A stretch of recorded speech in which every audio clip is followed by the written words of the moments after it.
Welcome, everyone. Another episode of Inspiring Stories.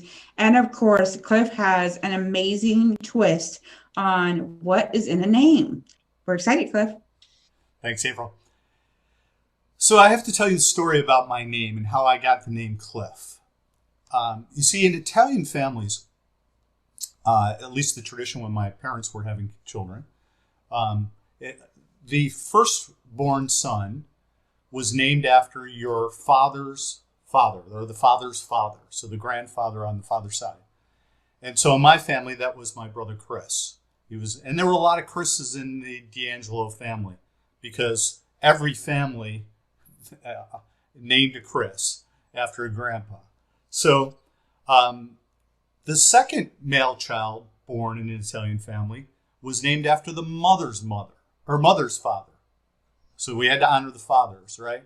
And in my case, that was my brother Carl, who was named after my mother's father, Carl. And when it got down to the third boy, my mom was free from obligation for the family. And she liked the name Cliff. So I was named Cliff. And it kept with the C's, right? Cliff, Carl, Chris, which my dad always goofed up 100 times a day. But she was free to name me. Well, when I got married and we started having children, I assumed, wrongly, that one of my children would be named after me.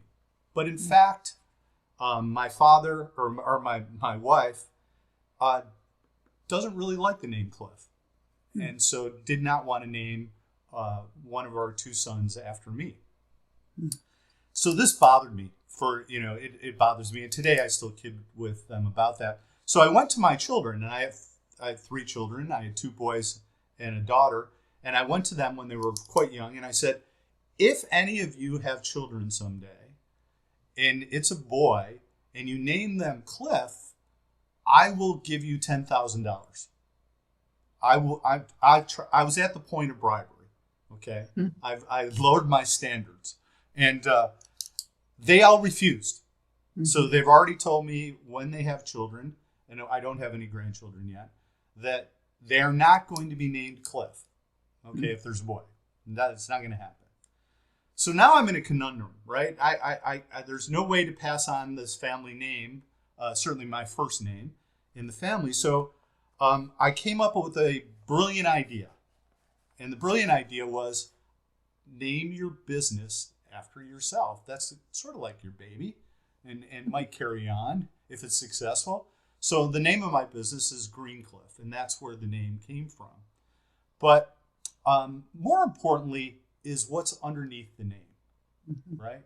And in my case, what's underneath my name is my company's slogan, which says, the edge of excellence. And that's really the point of this conversation today. It's not the name, but it's what's underneath it that really, really is important. And what's important there is I help people achieve excellence in their life, right? Whether it's a 14-year-old girl playing lacrosse in high school for the first time, or it's a CEO of a billion-dollar corporation trying to perform at a very high level. That is what I was put on earth to do, and that legacy is underneath the name. It's not in the name. At the edge of excellence, as you say, Cliff, what a wonderful connection. And I'm sure we are going to hear in our commentaries lots of other stories from our listeners about how they got their name, their company, whatever that is they want to share. We thank you for listening, and we'll look forward to seeing you in our next episode of Inspiring Stories. Thanks, April.